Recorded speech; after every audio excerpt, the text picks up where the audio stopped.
He bought her for £70,000. That was the sum her father owed, and that was the exact price of a duke's wedding ring. There was no romance, no stolen glances across a crowded ballroom, just a signature on a piece of parchment, and a carriage ride into the cold, damp English countryside. This is the story of a marriage built on a ledger, a wedding night heavy with dread, and the 4 words that changed everything. May I continue? The wedding dress was beautiful, provided one didn't have to wear it. Clara Danvers found it heavy. The ivory silk felt less like a garment and more like armor, stiff and unyielding against her ribs. The corset bit into her skin with every shallow breath she took. She stood in the vestibule of St. George's, staring at the heavy oak doors that separated her from the altar. She didn't cry. Clara was 24, an age that society deemed dangerously close to obsolescence, and she had long ago discarded the romantic illusions of her youth. Love was a luxury for those who could afford it. The Danvers' family could not. Her father, Lord Richard Danvers, was a man of extravagant tastes and terrible luck. The gaming hells of London had eaten his estate, his investments, and finally, his daughter's future. Arthur Pendleton, the Duke of Ashbourne, had stepped in not out of charity, but out of cold, hard pragmatism. He required a wife of good blood to quiet the murmurs of his dying mother, and he required one who would not expect poetry or passion. He bought Clara's hand by erasing her father's debts. It was a clean transaction. The heavy doors opened. A cold draught swept through the stone corridor, making the candles flicker and hiss. Clara walked down the aisle. The church was mostly empty. Arthur had not wanted a spectacle, and Clara's father was too ashamed to invite his peers to witness the completion of his sale. Arthur stood at the altar. He was a large man, broad-shouldered and tall, dressed in a severely cut dark coat. He didn't look like a fairy tale prince. He looked like a man who managed vast tracts of land and hundreds of tenants. His face was angular, his jaw rigid, his dark hair swept back with strict precision. As she reached him, he turned his head. His eyes met hers. They were pale grey, the colour of a winter sky just before it sleets. There was no warmth in them, but there was no cruelty either. It was the look of a man inspecting the foundation of a house he was about to purchase. "Miss Danvers," he murmured. His voice was a low rumble, rough around the edges. "Your Grace," she replied. The vicar began. The words washed over Clara, meaningless and hollow. To have and to hold, for richer, for poorer. She nearly scoffed at that. The poorer part had been entirely on her end. When Arthur slid the heavy gold band onto her finger, his touch was brief. His skin was warm, his calluses catching slightly on her smooth knuckles. It was over in a matter of minutes. They signed the registry. The ink was barely dry before they were walking back down the aisle, stepping out into the grey, spitting rain of a London afternoon. There was no wedding breakfast, no toasts, just a black carriage waiting at the curb, its matched bays stamping impatiently on the wet cobblestones. Her father offered a weak smile, his eyes darting away from hers. "You'll be well taken care of, Clara. He is a good man, a wealthy man." "Goodbye, father," she said flatly. She gathered her skirts and let the footman assist her into the carriage. Arthur followed, the carriage dipping slightly under his weight. The door slammed shut. The lock clicked. It sounded incredibly final. The carriage lurched forward. Clara sat on the velvet bench, staring out the window at the blurred, passing city. The silence inside the cabin was absolute, thick enough to choke on. She could hear the rain drumming against the roof, the squeak of the leather suspension, the rhythmic clopping of the horses. She dared a glance at her new husband. Arthur was not looking at her. He had opened a small leather portfolio and was reviewing what looked to be architectural plans, a pencil held loosely in his large hand. He had married her less than an hour ago, and he was already back to work. Clara felt a sudden, sharp prick of annoyance, followed immediately by relief. If he ignored her, she could survive this. She turned her face back to the glass, watching London fade into the rolling, desolate countryside. She was no longer a person. She was a duchess. She was property. They rode for hours. When the light finally began to fail, bleeding away into a bruised purple twilight, the carriage turned off the main road and onto a private gravel drive. Clara pressed her gloved hand against the cold glass. Through the skeletal branches of ancient oaks, Ashbourne Hall came into view. It was massive. It wasn't one of the delicate, symmetrical Palladian villas popular in the south. It was a sprawling, muscular structure of dark stone, looking more like a fortress built to withstand a siege than a home. "It is draughty," Arthur said suddenly. Clara jumped, startled by his voice. It was the first time he had spoken since they left London. He was looking at her, his expression unreadable in the dim interior. "The eastern wing is particularly cold. I have instructed Mrs. Croft to put you in the southern chambers. They catch whatever sun we manage to get here." "Thank you," she managed to say. Her throat felt dry. The carriage halted. Footmen appeared with lanterns, throwing long, erratic shadows across the gravel. Arthur stepped out first, ignoring the footman's offered hand, and turned back. He extended his own hand to Clara. She hesitated for a fraction of a second before placing her fingers in his. His grip was firm, steadying her as she stepped down. The wind immediately bit through her travelling cloak, smelling of wet earth and impending frost. The doors of Ashbourne Hall stood open. A line of servants waited in the grand entryway, silent and perfectly still. At their head was an older woman with iron-grey hair pulled back so tightly it looked painful. "Welcome home, Your Grace," the woman said, dipping into a crisp curtsy. "And welcome to Ashbourne, Your Grace." "Thank you, Mrs. Croft," Arthur said, shedding his greatcoat and handing it to a butler. "Take the Duchess to her rooms. She is tired from the journey. We will dine at 8. He didn't ask if she was tired.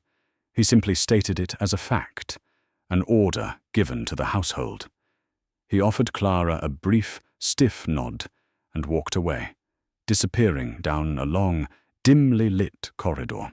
Clara was left standing in the cavernous hall, surrounded by strangers. "If you will follow me, Your Grace," Mrs. Croft said. The housekeeper's voice was polite, but entirely devoid of warmth. Clara followed the woman up a grand, sweeping staircase. The house smelled of beeswax, wood smoke, and old dust. The southern chambers were indeed large, dominated by a massive four-poster bed draped in heavy crimson velvet. A fire snapped in the hearth, but it did little to combat the sheer volume of cold air in the room.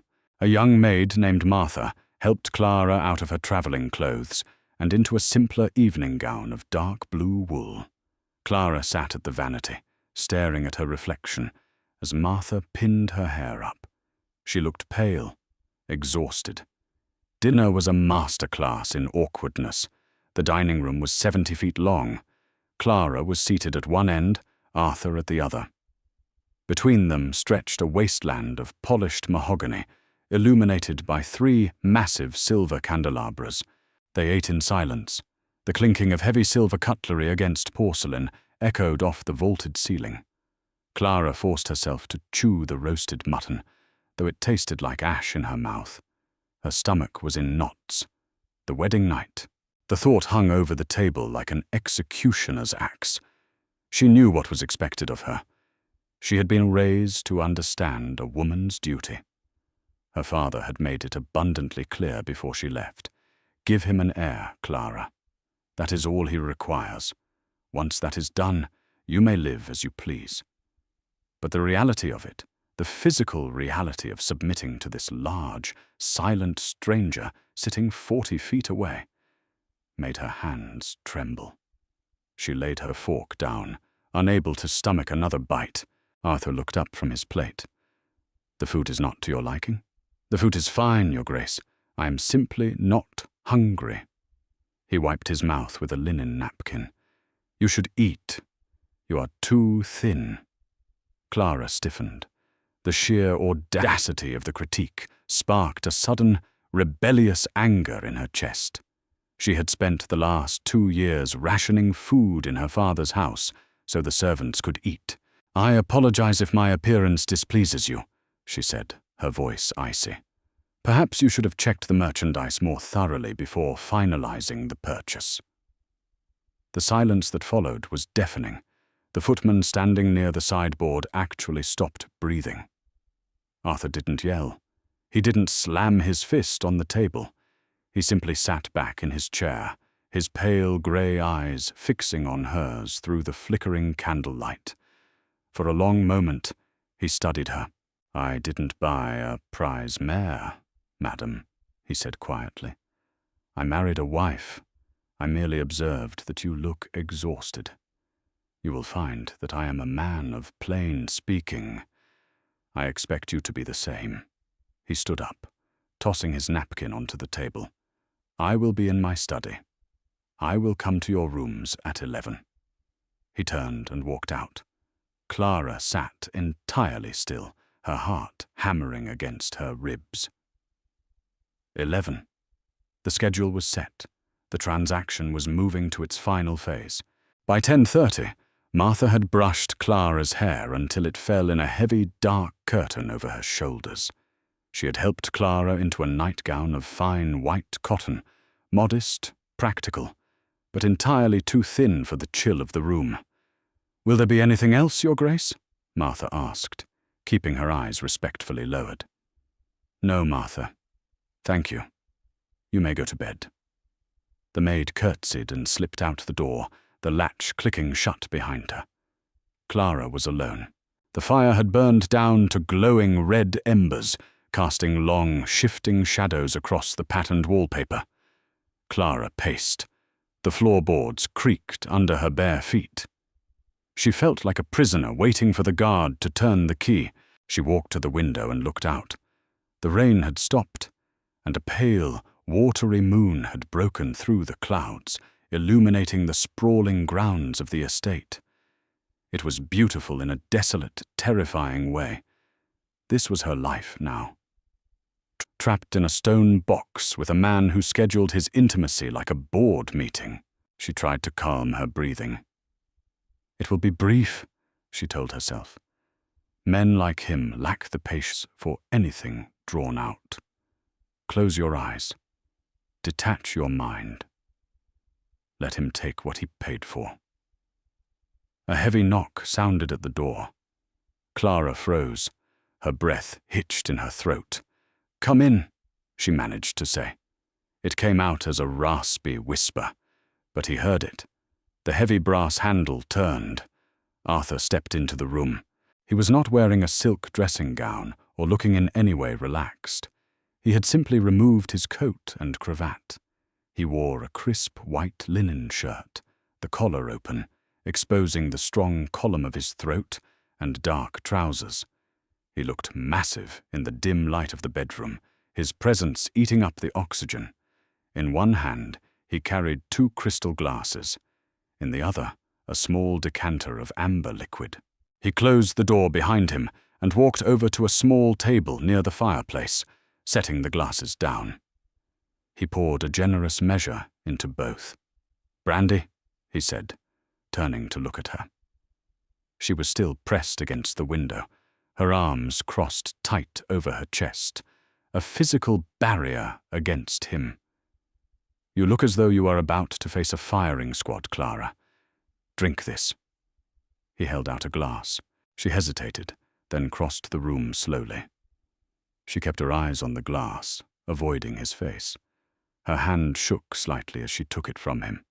Their fingers brushed. His were incredibly warm. She took a sip.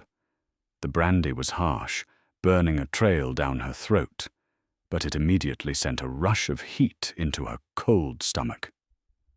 Arthur drank his in one swallow and set the glass down.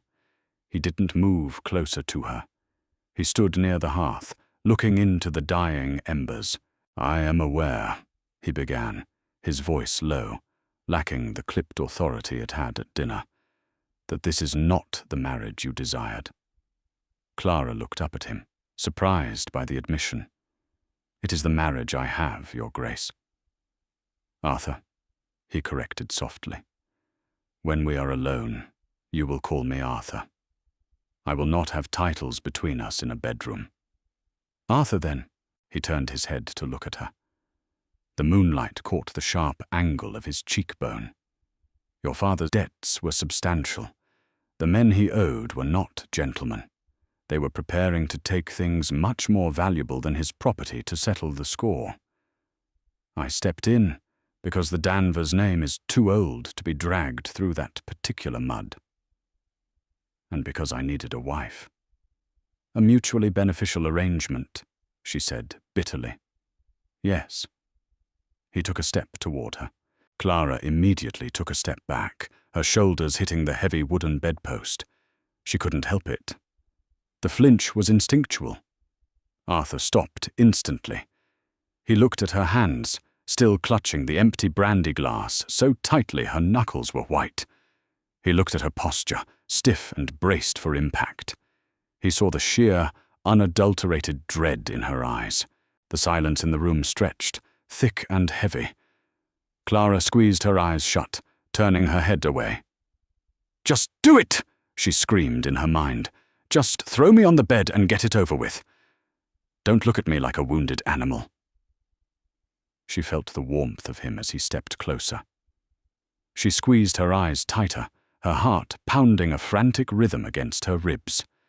She braced for the rough grab of his hands, for the tearing of cotton, for the painful, humiliating submission. He reached out.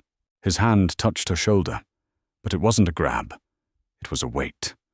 A warm, heavy, incredibly gentle weight resting on her collarbone. Clara gasped, a tiny sound of shock, but she didn't open her eyes. Arthur's thumb moved just a fraction, brushing lightly against the fabric of her nightgown over her collarbone. The touch was so painfully careful it made her throat ache.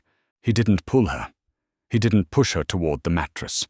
He simply stood there, his hand resting on her shoulder, grounding her in the space between them. Then his voice broke the silence. It was barely above a whisper, rough and startlingly vulnerable. "May I continue?" Clara's eyes snapped open. She looked up at him. Arthur was staring down at her. The cold, pragmatic Duke, the man who treated life like a ledger, was looking at her not as a debt collected, but as a human being. He was asking for permission. He had every legal right to toss her onto the bed and do as he pleased. The law of England said she was his.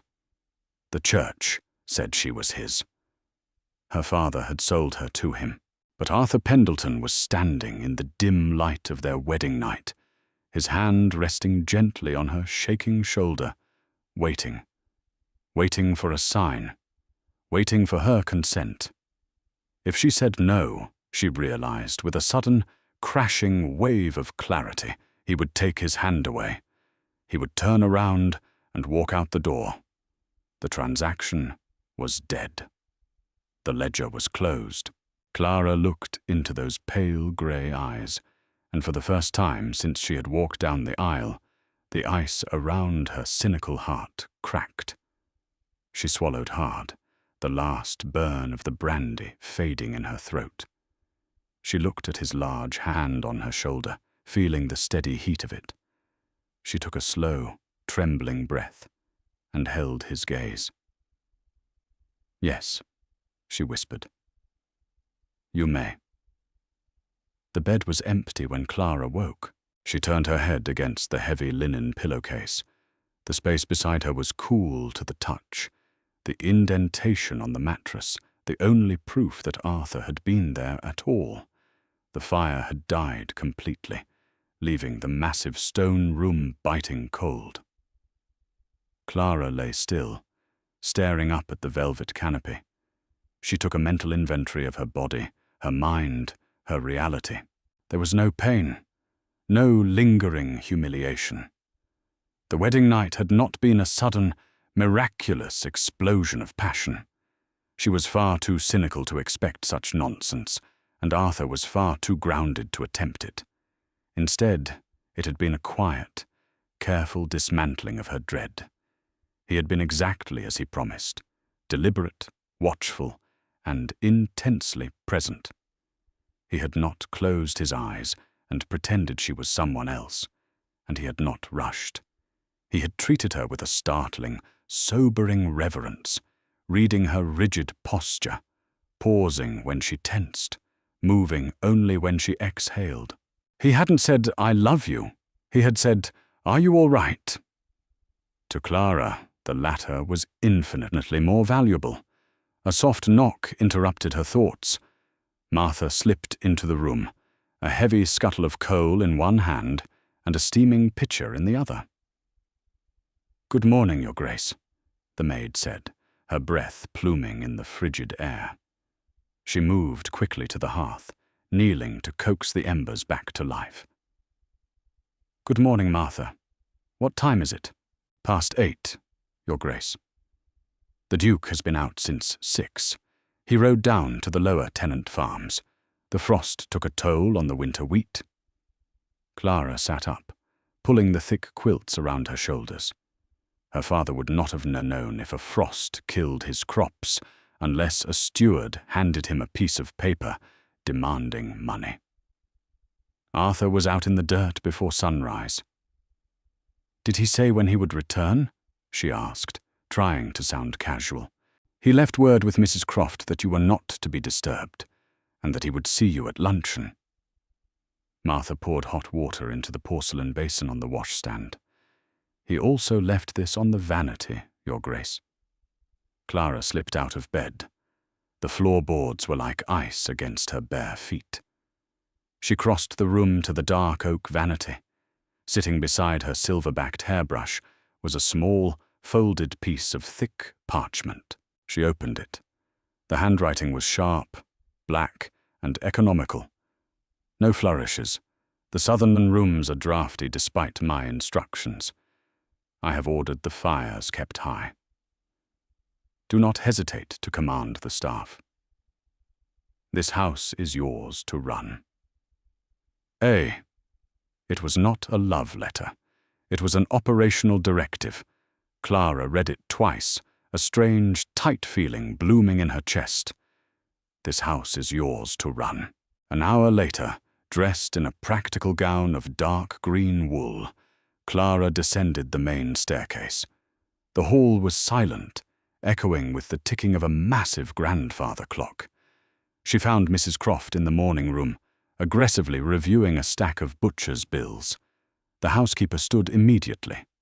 "Your Grace, I trust your rooms were satisfactory?" "They were quite cold, Mrs. Croft," Clara said evenly. She did not raise her voice, but she did not soften the statement. Mrs. Croft blinked, clearly expecting a meek, polite denial.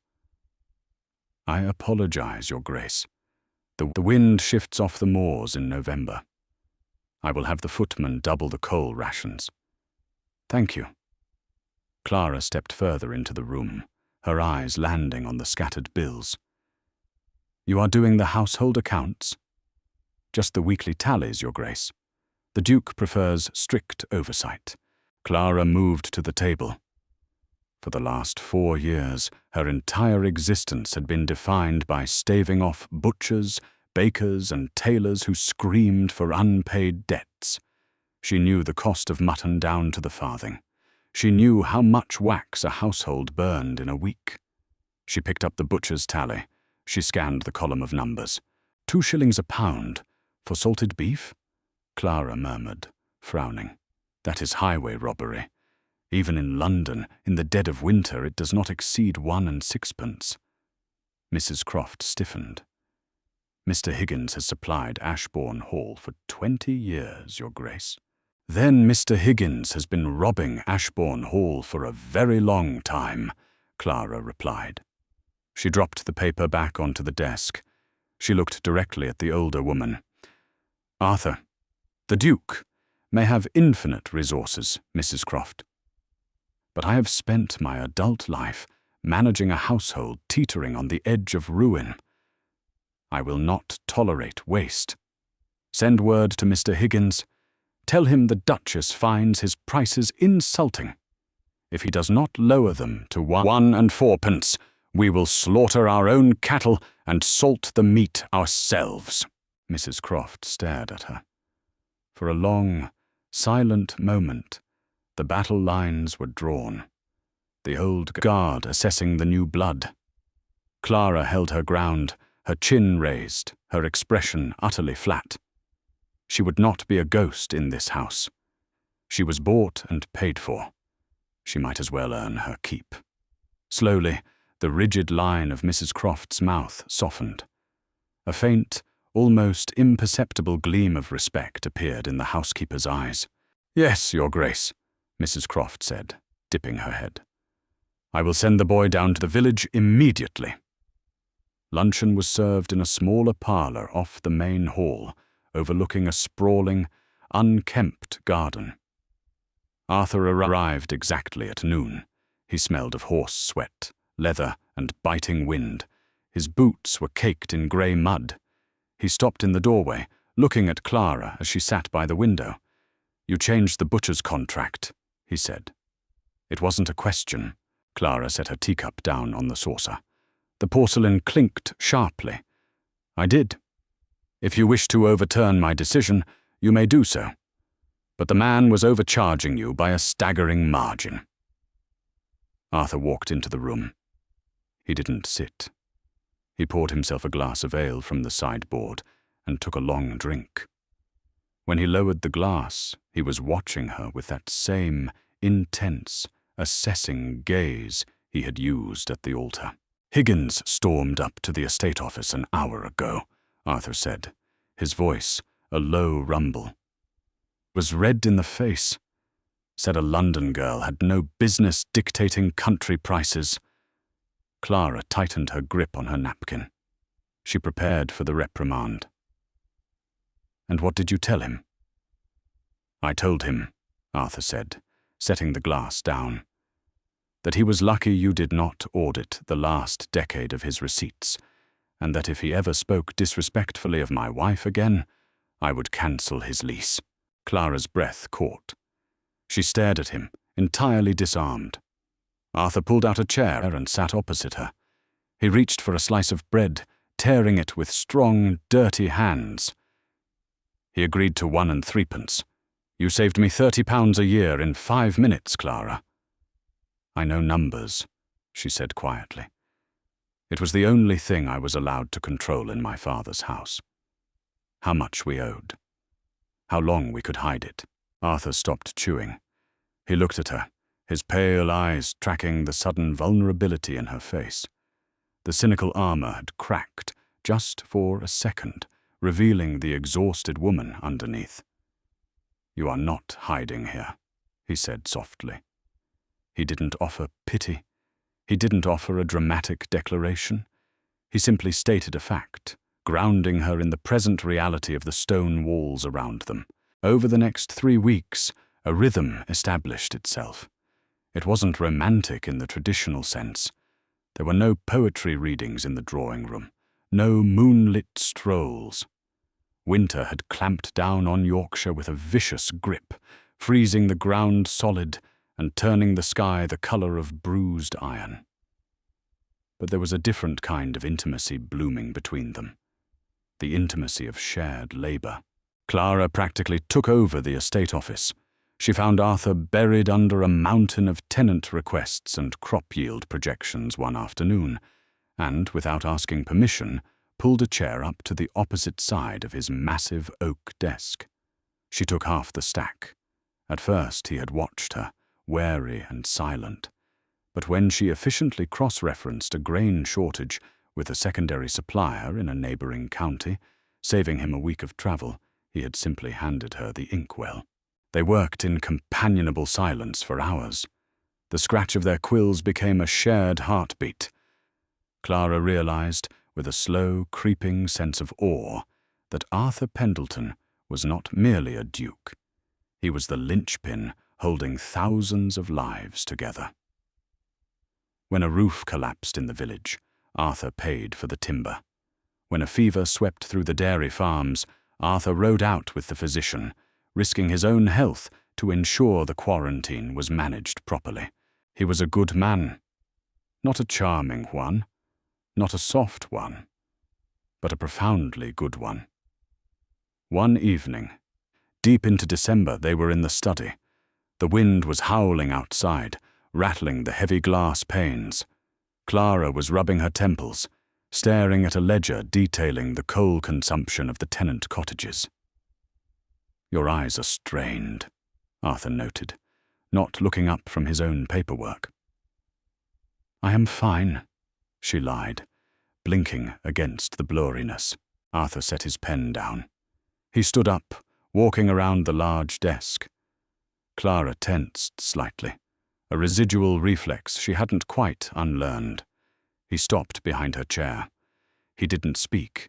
He reached down, his large, warm hands settling on her shoulders. Clara went entirely still. His thumbs found the tight knots of tension at the base of her neck. He pressed down, hard and firm, massaging the aching muscles. A small, involuntary sigh escaped her lips. "You work too hard, Clara," he murmured, his voice rumbling near her ear. "I am merely matching your pace, Arthur. I am used to it. You are not." His fingers worked magic against her skin, drawing the cold and the stress out of her bones. "We have the capital to absorb the winter losses. You do not need to squeeze blood from stones. It isn't about the money," she said softly, leaning her head back slightly against him. It was a terrifying concession of trust. "It is about the fact that it is ours. I want to protect it." His hand stilled. The silence in the room stretched, heavy and charged. Clara realized what she had said. Ours. Not his. Not her father's. Ours. Arthur slowly moved his hands from her shoulders, sliding them down her arms until his fingers caught hers. He pulled her gently to her feet, turning her around to face him. The pale winter moonlight caught his face. He looked at her with an intensity that made her chest ache. There was no hesitation now. The careful distance he had maintained since their wedding night was gone, replaced by a fierce, undeniable hunger. He lifted a hand, brushing a stray lock of dark hair away from her cheek. His skin was rough, calloused from the rains and the freezing wind, but his touch was excruciatingly tender. "Clara," he breathed. He leaned down, and this time he didn't ask to continue. He knew the answer. His lips met hers. It wasn't the polite, dry kiss of the altar. It was deep, claiming, and desperate. Clara gasped, her hands coming up to grip the lapels of his coat. She anchored herself against his solid warmth, kissing him back with a ferocity that surprised them both. All the cynical walls she had built over a lifetime of disappointment fractured and collapsed onto the Persian rug. He wrapped his arms around her waist, pulling her flush against his chest, lifting her slightly off the ground. She tasted of ink and tea. He tasted of dark ale and winter air. It was real. It was messy. It was theirs. The sanctuary they had built was breached 2 days before Christmas. Clara was in the greenhouse, instructing the head gardener on which winter blooms she wanted, brought into the main hall, when a footman arrived, breathless. "Your Grace, a carriage has arrived from London. It's Lady Agatha." Clara's stomach plummeted. Lady Agatha was Arthur's aunt on his mother's side. She was a woman who possessed 3 enormous estates, a terrifying underbite, and a tongue that had ruined reputations from Mayfair to Bath. Clara had met her exactly once, at a brief, disastrous dinner before the wedding, where Agatha had spent 2 hours loudly lamenting the deterioration of the Pendleton bloodline. "Where is the Duke?" Clara asked, stripping off her gardening gloves. "At the far lumber mill, Your Grace. He is not expected back until dusk." Clara squared her shoulders. "Very well. Prepare the blue guest suite. I will receive her in the drawing-room." She did not bother to change her gown. She brushed the dirt from her skirts, washed her hands in a basin, and walked into the lion's den. Lady Agatha was standing in the center of the drawing-room, inspecting a priceless Ming vase through a gold-rimmed lorgnette. She turned as Clara entered. She was swathed in expensive purple silk and an excessive amount of mink. "So," Agatha barked, her voice like grinding gears, "you are still here." "Welcome to Ashbourne, Lady Agatha," Clara said, her voice perfectly level, a masterclass in aristocratic apathy. "May I offer you tea after your long journey?" "I do not drink tea poured by the daughter of a common card sharp," Agatha sneered, dropping her lorgnette. She stalked toward Clara, her eyes raking over Clara's plain day dress. "Look at you. You look like a governess. Arthur is a fool. He paid £70,000 to bail your wretched father out of a gutter, and he didn't even get a woman who knows how to dress the part of a duchess." Clara felt the familiar, icy spike of shame in her chest. Her father's sins were a ghost that would never stop haunting her. But she was no longer the terrified girl cowering in a London townhouse waiting for the bailiffs. She was the woman who argued down the butcher, who audited the coal ledgers, who shared a bed with the Duke of Ashbourne. "My father's debts are his own, Lady Agatha," Clara said smoothly, "and my wardrobe is entirely Arthur's business. If you have come to insult me, you have succeeded. Now, if you will excuse me, I have an estate to run." "You run nothing," Agatha snapped, her face flushing an ugly mottled red. "You are a purchased broodmare girl. Do not put on airs with me.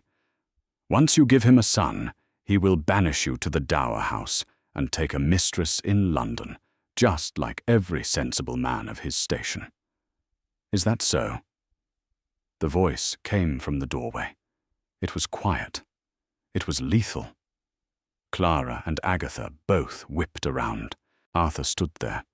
He was still in his riding leathers, his greatcoat dripping melting snow onto the polished hardwood floor. He looked massive, dark, and utterly furious.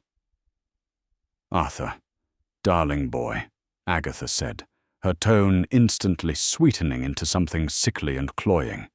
I heard exactly what you were doing, Aunt," Arthur interrupted, stepping into the room. He didn't look at Agatha. His eyes locked onto Clara, scanning her face for damage. When he saw she was unhurt, his gaze snapped to his aunt. The temperature in the room seemed to drop 10 degrees. "You will apologize to my wife," Arthur said. The gravel in his voice was gone, replaced by smooth, hard ice. Agatha blinked, genuinely shocked. "Arthur, do not be absurd. I am your aunt. She is... well, we all know what she is." "She is the Duchess of Ashbourne," Arthur said, taking a slow, menacing step toward the older woman. "She is the mistress of this house, and she is my wife. You will speak to her with the respect her title and her position demand, or you will find yourself back in your carriage before the horses have even been unhitched." Agatha gasped, clutching her mink coat to her chest. "You would throw your own blood out into the snow for this transaction?" Arthur finally moved to Clara's side. He didn't hesitate. He reached out and took her hand, lacing his long, calloused fingers through hers. He held on tight, presenting a unified, impenetrable front. "She is not a transaction, Agatha," Arthur said, his voice ringing with absolute finality. "She is my partner, and she is worth 10 of you. Apologize. Now." The silence was deafening. Agatha stared at Arthur's hand, holding Clara's. She saw the immovable resolve in her nephew's pale eyes. She saw the quiet, terrifying strength in Clara's rigid posture. The old woman swallowed hard. The cruelty drained out of her face, leaving only a bitter, humiliated defeat. I misspoke," Agatha ground out, refusing to look at Clara. "I apologize." "Pack your bags," Arthur said flatly. "You are leaving." "Arthur, the roads are clear enough for a rapid departure. Mrs. Croft will see you out." Arthur didn't wait for her to respond. He turned his back on his aunt, still holding Clara's hand, and walked her out of the drawing-room. He led her down the long, echoing corridor, not stopping until they reached the heavy oak doors of his private study. He pulled her inside and shut the door firmly behind them, dropping the latch with a sharp click. They stood in the quiet room, surrounded by the smell of leather-bound books and wood smoke. Arthur let go of her hand. He took off his wet greatcoat, throwing it carelessly over a chair. He ran a hand through his damp, dark hair. His jaw clenched so tightly the muscle jumped. Clara watched him. Her heart was hammering a frantic, wild rhythm against her ribs. He had defended her, not because he owned her, but because he valued her. He had humiliated his own powerful bloodline to protect her dignity. "Arthur," she whispered. He stopped pacing. He turned to look at her, the residual anger still burning in his grey eyes. "She was wrong," Arthur said, his voice rough. He crossed the room, stopping inches from her. "I did not buy a broodmare. I did not buy property." He reached up, cupping her face in his large, warm hands. His thumb stroked across her cheekbones. "I found a woman who knows the exact price of salted beef and refuses to back down to anyone," he murmured, the anger fading, replaced by something deep and agonizingly raw. "I found a woman who took this cold, empty stone box and made it breathe again. I found you, Clara." Clara closed her eyes, a single hot tear escaping and sliding over his thumb. It was the first time she had cried since the day she learned her father was ruined. It wasn't a tear of sorrow. It was the physical shattering of the last, stubborn piece of ice around her heart. "I am not going to banish you to a dower house," Arthur whispered, leaning his forehead against hers. "I am never going to let you go. You are mine, Clara, and I am yours, fully, irrevocably." Clara opened her eyes, looking into the pale winter sky of his gaze. There was no ledger between them anymore, no debts, no transactions, just a man and a woman, standing in the ruins of their cynical pasts, building something unbreakable from the ground up. "Then let her leave," Clara said softly, a small, genuine smile curving her lips. "We have ledgers to balance, Arthur." He laughed, a low, genuine sound that vibrated against her chest, and pulled her into his arms, kissing her until the memory of London, of debts, and of cold wedding nights vanished entirely, leaving only the warmth of the fire and the undeniable truth of a forced marriage that had accidentally, wonderfully, become everything they both needed. Spring did not arrive in Yorkshire with a gentle scattering of snowdrops and a warming breeze. It arrived violently. The frozen earth cracked open, turning the sprawling moors and the estate roads into a thick, sucking quagmire of grey mud. The skies wept incessantly, a cold, driving rain that rattled the leaded glass of Ashbourne Hall and turned the stone corridors damp. Clara loved it. She loved the raw, unfiltered reality of the season. In London, spring meant the start of the season, a grueling, artificial marathon of ballrooms, forced smiles, and desperate calculations. Here, spring meant survival. It meant the lambing season, the frantic rush to sow the barley before the fields flooded, and the brutal, honest labor of keeping 300 tenants alive and solvent. She was no longer the frightened bride, clutching a brandy glass in the dark. Clara wore heavy woolen dresses, hemmed 3 inches above her ankles to avoid the mud. She wore sturdy leather boots. She commanded the household staff with a quiet, unyielding authority that even Mrs. Croft had come to revere. The ledger she had once viewed as a symbol of her servitude was now her weapon. One Tuesday in late April, the rain was coming down in grey sheets. Clara sat at the massive desk in the estate office, a smudge of ink on her chin, cross-referencing the seed grain purchases. The fire roared in the hearth, throwing heat against the chill. The heavy oak door swung open. Arthur stepped inside. He looked entirely ragged. His heavy riding coat was soaked through, dripping a puddle onto the floorboards. His boots were caked in clay. His dark hair was plastered to his forehead, and a profound exhaustion lined his face. He had been up since 3 in the morning, helping the veterinary surgeon pull a breached foal from one of the prized carriage mares. Clara immediately set her quill down. She didn't ask how it went. She looked at his hands, slick with rain and blood. "Martha!" Clara called, her voice sharp enough to cut through the noise of the storm. The maid appeared instantly from the adjoining hallway. "Hot water, towels and the whiskey. Immediately." Clara stood up and crossed the room. She didn't flinch from the dirt or the smell of livestock clinging to him.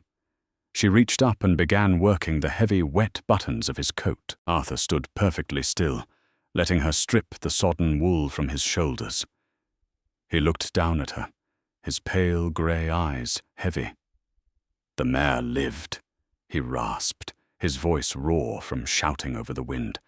"The foal did not." "I am sorry, Arthur," she said quietly.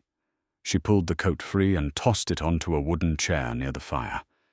She took his cold, muddy hands in hers, ignoring the grime that transferred to her pale skin. He leaned his forehead against hers. He didn't need to posture. He didn't need to pretend he wasn't gutted by the loss of the animal he had spent all night trying to save. With Clara, the armor was entirely gone. "You are shivering," she murmured. "I am covered in filth. I am ruining your dress." "It is only wool," she said, pulling him slightly closer. "It washes." This was their romance. It wasn't built on sonnets or grand, sweeping declarations. It was built on hot water and whiskey after a brutal night. It was built on the silent, absolute certainty that when one of them faltered, the other would stand firm. Martha hurried in with the basin and a heavy linen towel. Clara dismissed her with a nod. She poured a measure of whiskey, handing the glass to Arthur. He drank it in one long, burning swallow. As Clara took the hot towel and began to wipe the dried blood and mud from his hands, the deep, resonant chime of the front doorbell echoed through the manor. Arthur frowned, looking toward the hallway. "Who the hell is traveling in this downpour?" Footsteps hurried across the marble foyer. The low murmur of the butler's voice drifted down the corridor, followed by a sharper, higher-pitched response. Clara froze. The towel slipped from her grasp, landing softly on the floorboards. She knew that voice. She had spent 24 years listening to that voice rationalize debts, dismiss creditors, and lie with the smooth, practiced ease of a born gambler. "Clara," Arthur asked, instantly alert. The exhaustion vanished from his eyes, replaced by a sharp, predatory focus. He saw the color drain completely from her face. "It is my father," she whispered. Her heart began to hammer, a frantic, sickening rhythm against her ribs. Lord Richard Danvers had not written a single letter since the day he placed her in Arthur's carriage. He had taken his £70,000 and vanished back into the velvet-draped gaming hells of St. James. His presence here, in the brutal mud of Yorkshire, meant only one thing: The money was gone. "Stay here," Arthur said. His voice was no longer the exhausted murmur of a farmer. It was the chilling, authoritative command of the Duke of Ashbourne. He turned toward the door, his jaw locked. Clara reached out and grabbed his arm. Her grip was surprisingly strong. "No," she said. She forced oxygen into her lungs. The terrified girl from London tried to claw her way back to the surface, screaming at her to hide, to let Arthur handle the monster. But Clara looked at the ledgers on her desk. She looked at the fire she had ordered built. She felt the heavy gold band on her left hand. This was her house. "No," she repeated, her voice steadying. She let go of his arm and squared her shoulders. "He is my father. He is my ghost. I will see him." Arthur studied her face for a long, tense second. He saw the sheer terror in her eyes, but he also saw the iron resolve underneath it. He nodded once, a gesture of absolute respect. "I will be right behind you," he said. Lord Richard Danvers stood in the center of the grand drawing room, looking entirely out of place. He was dressed in the height of London fashion, a tailored coat of dark blue superfine, a meticulously tied cravat, and polished hessians that were currently dripping grey Yorkshire mud onto Mrs. Croft's immaculate Persian rug. But the clothes could not hide the truth. His skin was sallow. His hands, gripping a silver-topped walking stick, trembled slightly. He looked frantic. He spun around as the heavy double doors opened. Clara walked in. She did not wear silk or pearls. She wore her practical dark wool, the hem stained with mud, her hair pulled back in a severe, no-nonsense knot. Danvers blinked, clearly taken aback. He had expected the quiet, obedient daughter he had sold. He was faced with the Duchess of Ashbourne. Arthur stepped into the room a second later. He stood near the door, leaning his broad shoulder against the heavy oak frame. He made no move to greet his father-in-law. He simply watched, his pale eyes entirely dead, his presence a silent, looming threat. "Clara," Danvers said, forcing a broad, desperate smile. He took a step forward, his arms opening. "My dear girl, you look, well, the country air agrees with you." Clara did not move. She did not return the smile. "Why are you here, father?" she asked. Her voice was flat, devoid of any emotional inflection. Danvers let his arms drop. The smile fractured.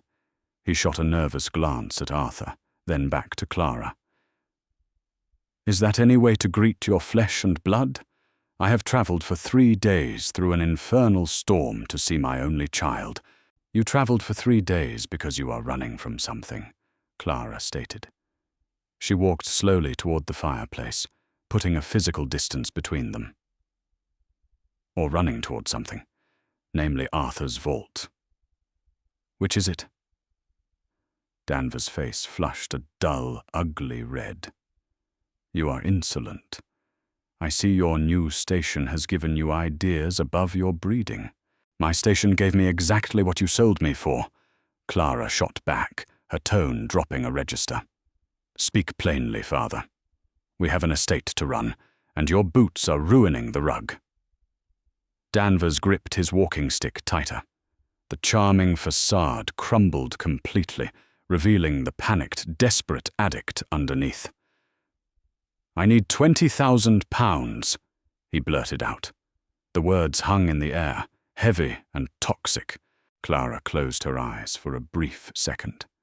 A bitter, hollow laugh threatened to bubble up in her throat. 20,000.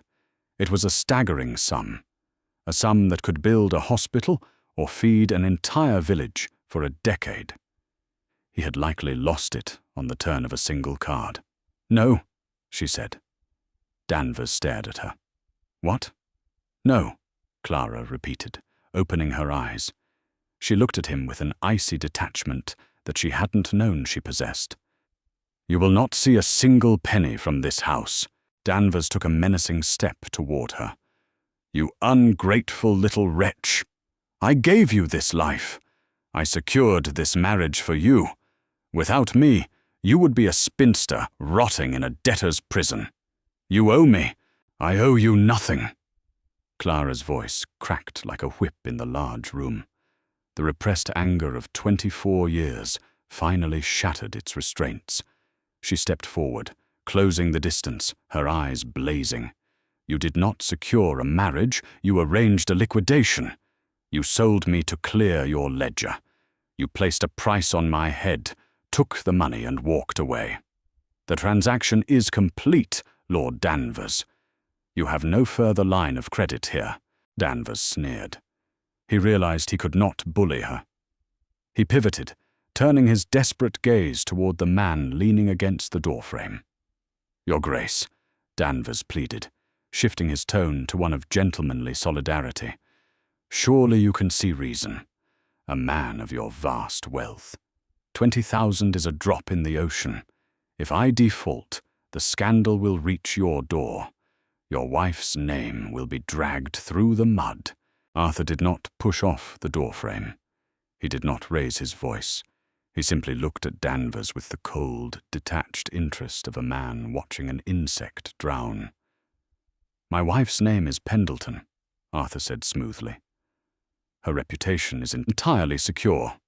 "Be reasonable, Ashbourne," Danvers's voice cracked. Panic was setting in. "The men I owe are not gentlemen. They will come for me." "Then I suggest you run," Arthur replied. "You cannot let them kill me!" Danvers screamed, abandoning all pretense of dignity. He looked wildly between Arthur and Clara.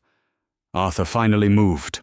He pushed off the doorframe and took 2 slow, measured steps into the room. The sheer physical size of him seemed to suck the oxygen from the air. "I do not manage the charity of this estate, Lord Danvers," Arthur said, his voice dropping to a dangerous rumble. "I suggest you appeal to the mistress of the house, though I believe she has already given you her answer." Arthur looked at Clara. It was the ultimate relinquishment of power. He was handing her the sword. He was telling her, in front of the man who had terrorized her entire life, that she was the absolute authority. Clara looked at her father. She saw a pathetic, broken man. She felt no pity. She felt only a profound, overwhelming exhaustion. "There is a small cottage on the northern border of the Welsh property," Clara said, her voice dropping back to a cool, level calm. "It has 2 rooms, a peat fire, and a garden. If you go there, my steward will provide you with food, basic clothing, and an allowance of 5 shillings a week. You will never set foot in London again. You will never touch a deck of cards again. If you leave the county, the allowance stops." Danvers stared at her in sheer horror. 5 shillings? A cottage? I am a lord of the realm. You are condemning me to live like a peasant." "I am offering you a roof and a pulse," Clara said flatly. "Take it, or walk out that door and face your creditors. The choice is yours.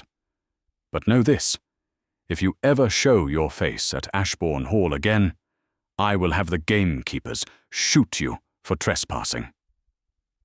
Silence descended on the room. It was absolute and crushing. Danvers looked at his daughter.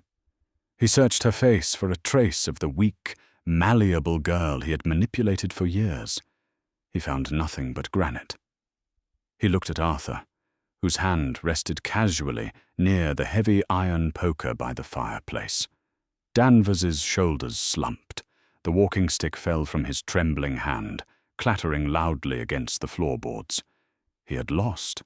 The final hand had been played, and he had nothing left to wager. "I will take the carriage to Wales," he whispered, his voice entirely broken. "No," Clara corrected, her tone devoid of mercy. "You will take a mail coach. My footman will escort you to the village station. Goodbye, father." She turned her back on him. It was the most definitive gesture she had ever made. She walked to the window, looking out at the driving rain, and did not turn around until she heard the heavy drawing-room doors close, leaving her alone with her husband. The adrenaline left her blood so quickly it felt like a physical blow. Clara stood by the window, staring blankly at the grey sheets of rain battering the glass. Her hands began to shake. The tremor started in her fingers and rapidly moved up her arms until her entire body was vibrating. She grabbed the heavy velvet curtains, gripping them tight enough to tear the fabric, desperately trying to anchor herself. She had done it. She had severed the rotting limb. But the phantom pain was agonizing. A heavy, warm weight settled over her shoulders. Arthur didn't say a word. He stepped up behind her, wrapping his arms around her waist, and pulled her back against his solid, unyielding chest. He buried his face in the crook of her neck. He smelled of rain, horses, and the faint, sharp tang of whiskey. Clara let go of the curtains. She grabbed his forearms, her knuckles white, and squeezed her eyes shut. She didn't cry. She just leaned into him, absorbing his heat, letting his steady heartbeat drown out the chaotic ringing in her ears. "He is gone," Arthur murmured, his breath warm against her skin. "I gave Croft strict orders. The man is dead to this household." "I was so afraid," she whispered, her voice fracturing in the quiet room. "I know. I was afraid I would regress, that I would just hand him the keys to the vault to make him stop looking at me like that." Arthur tightened his grip, pulling her flush against him. "You are the strongest woman I have ever known, Clara. You stood in the mud today and built a fortress. He can never touch you again." She turned in his arms. She looked up at him. The exhaustion in his face mirrored her own, but his grey eyes were fiercely, intensely alive. There was no ledger anymore. There were no debts, no transactions, no ghosts of London haunting the corners of the room. There was only the brutal, honest reality of what they had forged in the cold Yorkshire winter. She reached up, her hands tangling in his damp hair. She pulled his mouth down to hers. The kiss was desperate, tasting of salt and survival. It was a claiming of space, a physical validation that they were here. They were alive, and they belonged to no one but each other. Arthur backed her against the heavy mahogany desk, sweeping a stack of agricultural reports to the floor with a careless sweep of his arm. He didn't ask to continue. The question was obsolete. The permission was absolute, etched into the very foundation of their marriage. Months passed. The spring mud dried, giving way to the brilliant, piercing green of a Yorkshire summer. The estate thrived. The butcher's bills remained fiercely contested, the tenant roofs were repaired, and the ledgers in the estate office were balanced with ruthless precision. Clara and Arthur moved through their days as a single, devastatingly effective unit. In late September, the harvest moon hung heavy and gold over the moors. The air had turned crisp, carrying the first faint warning of winter. Clara sat at her vanity in the southern chambers, brushing out her dark hair. The fire popped and hissed in the grate, throwing warm, dancing light across the room. She set the brush down and looked at her reflection. She was heavier now. Her face had lost its gaunt, cynical edge, replaced by a grounded, radiant health. She rested her hand on the slight swell of her stomach. It was an heir, or a spare, or a daughter. Society would care deeply about the distinction, but Clara knew Arthur did not. He had merely looked at her when the physician confirmed the news, his pale eyes entirely stripped of their formidable guard, and pressed his forehead against hers in silent, overwhelming relief. It was not a dynastic obligation fulfilled.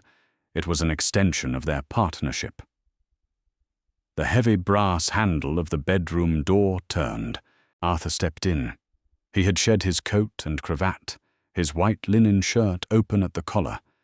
He looked exactly as he had on their wedding night. yet entirely different. The rigid, transactional Duke was gone. This was simply her husband.